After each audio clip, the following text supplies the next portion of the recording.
Hello everybody and welcome to this English video lesson. By the end of this lesson, students will be able to use conditional sentences correctly when speaking or writing in English. So, the topic of our lesson today, guys, is conditional sentences, where we use if.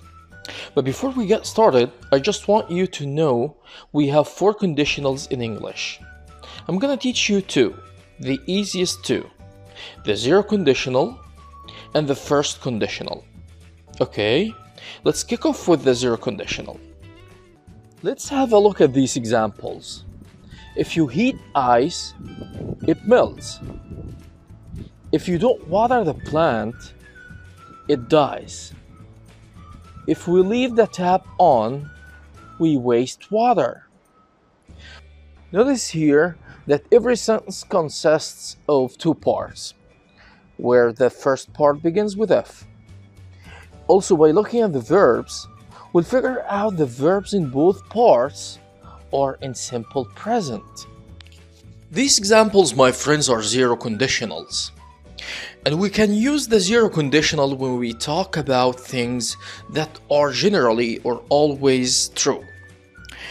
And as we've observed in the examples, this type can be formed like this.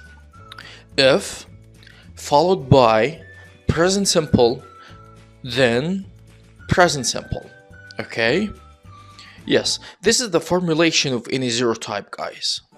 And note, in this type, it is possible to use when instead of if. For example, if it rains, the grass gets wet. And after replacing if with when here, the example would be like this. When it rains, the grass gets wet. Enough grammar talk. Let's dig into some examples to practice. Here you have 2 conditional sentences. You just need to fill in the gaps with the correct form of the verbs between brackets. So let's read the first example. If you blank not eat, you get hungry. So this is a fact, or it's 100% true that anyone gets hungry when he stops eating, right?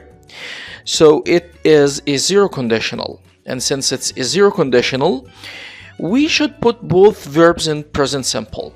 So not eat will be don't eat or do not eat. And get will be written as it is. Right? Does it make sense? If we add much sugar to tea, it tastes sweet. Obviously, it's a zero conditional because it's a fact or a scientific fact. So we will put both verbs in present simple. The verb add will be written as it is, as a base verb, and we'll add s to taste to become tastes, right? If you got confused, you could replay the last couple of minutes for better understanding. And now let's move on to the first conditional, also called type 1. Let's have a look at the following examples. If you study, you will pass the test. If it rains, we will stay at home. If he wakes up late, he will miss the bus. The special thing here in structure is that the verb of the second part of the conditional is formed in the future using will.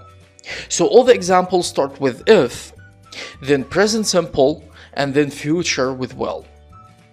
And by thinking of the meaning, we'll find out these sentences are not facts or 100% true like in the zero type. So the first example says, if you study, you will pass the test. Are you sure you'll pass the test? Nope. You're likely to pass the test. So this is another feature of the first type. To sum up this, we could say the first conditional is used to refer to something which may possibly happen in the future. And its form could be like this. If, followed by present simple, then future with will.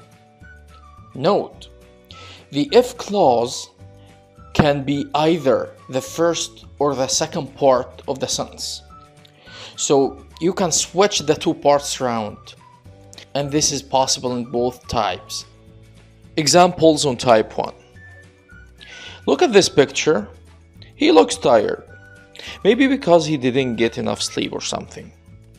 So the conditional could be like this. If he doesn't get enough sleep, he gets tired. And we could switch the two parts like this.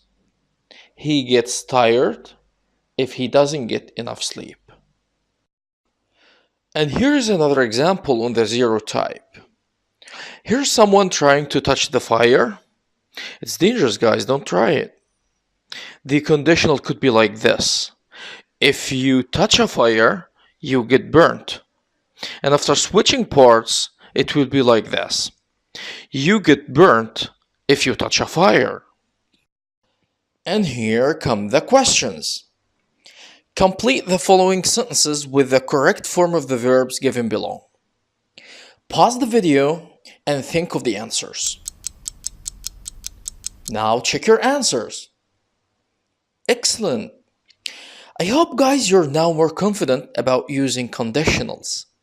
Thank you for watching. See you soon. Bye.